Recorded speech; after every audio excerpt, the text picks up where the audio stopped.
يا أيها الذين آمنوا اتقوا الله ولتنظر نفس ما قدمت لغد واتقوا الله إن الله خبير بما تعملون.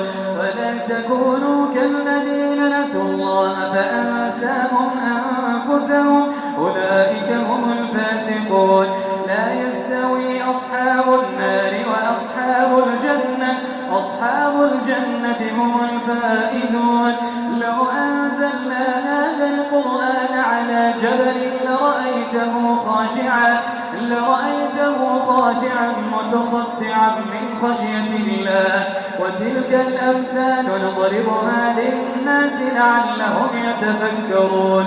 هو الله الذي لا إله إلا هو عالم الغيب والشهادة هو الرحمن الرحيم.